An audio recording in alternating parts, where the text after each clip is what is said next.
Hello guys and gals, welcome back to another episode of Creepypastas. This creepypasta is called The Rake. We're going back to just a creepypasta so soon because this has actually been requested to me quite a lot. This isn't a game creepypasta, so I can't really have any specific gameplay footage up there, so I really put anything I can. But that being said, this creepypasta is called The Rake. It's been requested to me quite a lot. It's actually a very popular creepypasta, and it's actually rated as, one of, I guess, the better creepypasta. So with that being said, let's begin and dive right into The Rake. During the summer of 2003, events in the northeastern United States involving a strange human-like creature sparked brief local media interest before an apparent blackout was enacted. Little or no information was left intact, as most online and written accounts of the creature were mysteriously destroyed. Primarily focused in rural New York State and once found in Idaho, self-proclaimed witnesses told stories of their encounters with a creature of unknown origin. Emotions ranged from extremely traumatic levels of fright and discomfort to an almost childlike sense of playfulness and curiosity. While their published versions are no longer on record, their memories remain powerful. Several of the involved parties began looking for answers that year.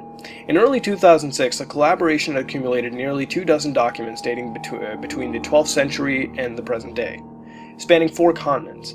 In almost all cases, the stories were identical. I've been in contact with a member of this group and was able to get some excerpts from their upcoming book.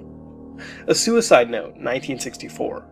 As I prepare to take my life, I feel it necessary to assuage any guilt or pain I have introduced through this act. It is not the fault of anyone other than him.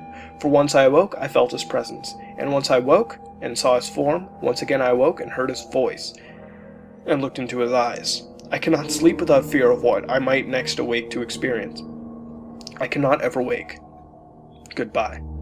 Found in the same wooden box were 2 empty envelopes addressed to William and Rose, and 1 loose personal letter with no envelope. Dearest Linny, I have prayed for you. He spoke her name.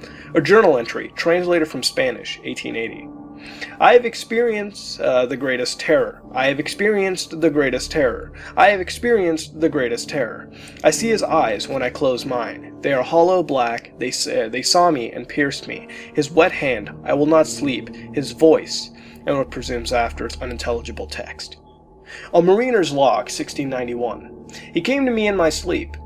From the foot of my bed I felt a sensation. He took everything. We must return to England. We shall not return here again at the request of the Rake. From a Witness, 2006. 3 years ago, I had just returned from a trip from Niagara Falls with my family for the 4th of July. We were all very exhausted after a long day of driving, so my husband and I put the kids right to bed and called it a night. At about 4 a.m., I woke up thinking my husband had gotten up to use the restroom. I used the moment to steal back the sheets, only to wake him in the process. I apologized and told him I thought he got out of the bed. When he turned to face me, he gasped and pulled his feet up from the end of the bed so quickly, his knee almost knocked me out of the bed. He then grabbed me and said nothing. After adjusting to the dark for half a second, I was able to see what caused a strange reaction.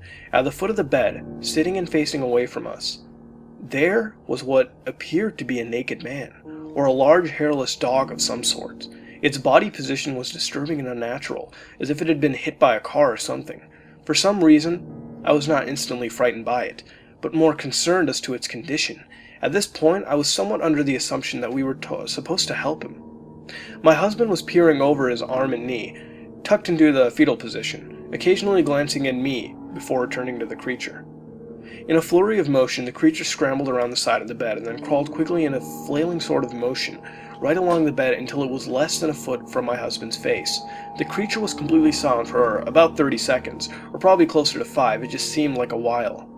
Just looking at my husband, the creature then placed its hand on his knee and ran into the hallway, leading to the kids' rooms. I screamed and ran for the light switch, planning to stop him before he hurt my children.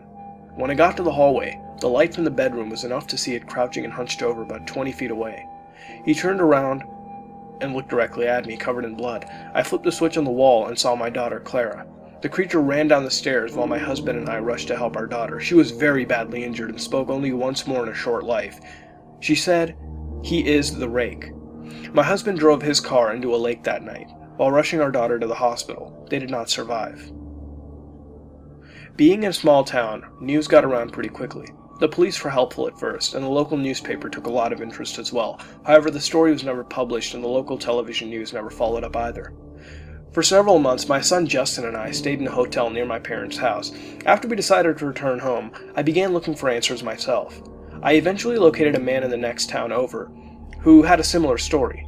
We got in contact and began talking about our experiences. He knew of 2 other people in New York who had seen the creature now referred to as the Rake.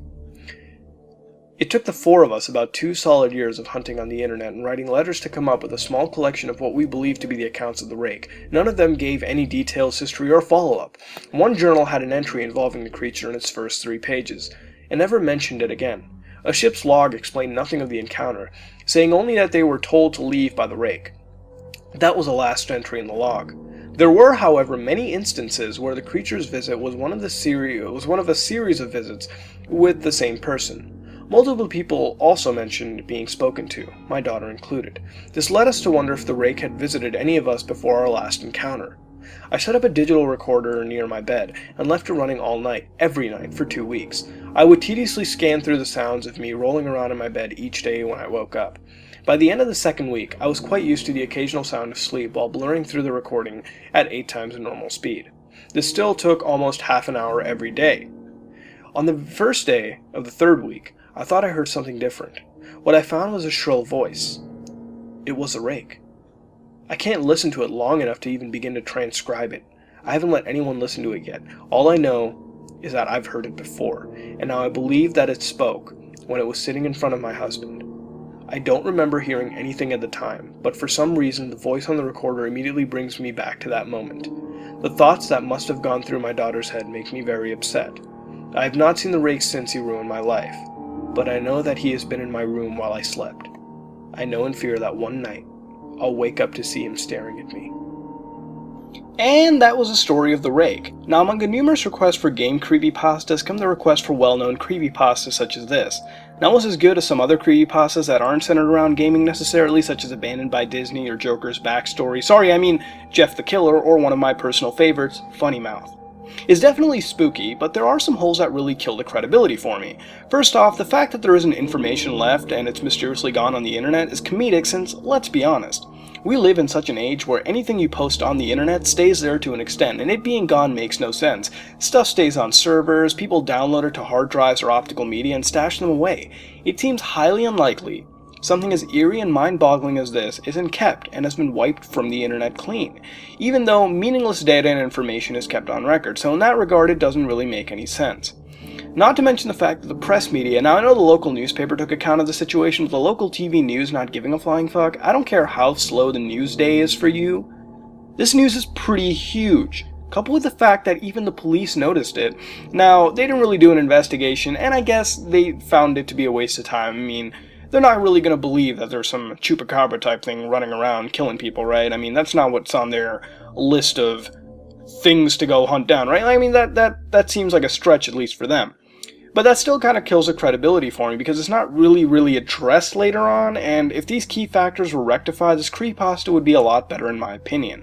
The premise of some hunched creature or golem, I guess, breaking into your home, staring at you, speaking cryptically, catching little bits of dialogue on tape recorders, grabbing legs, and eventually killing in a brutal fashion, and just a creature that basically transcends throughout hundreds of years. I mean, if we look at the logs from the English Mariner, at least, this thing exists for hundreds of years, even long before the formation of the nation itself, or America. So this thing is sort of, it seems it transcends through time, which is, again, creepy as well.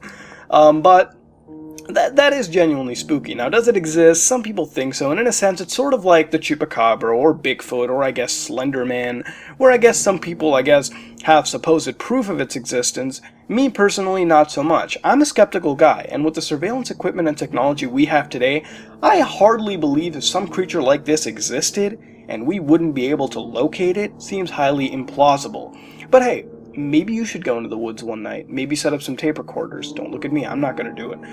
Who knows, you might just find something. But be careful. Do you think the Rake could possibly be real? Please let me know in the comments below. What would you rate this creepypasta, and what would you change to make it better? This has been another episode of Creepypastas, and if you like what you saw, then like, comment, and subscribe. This is me, Mudahar, and I am out.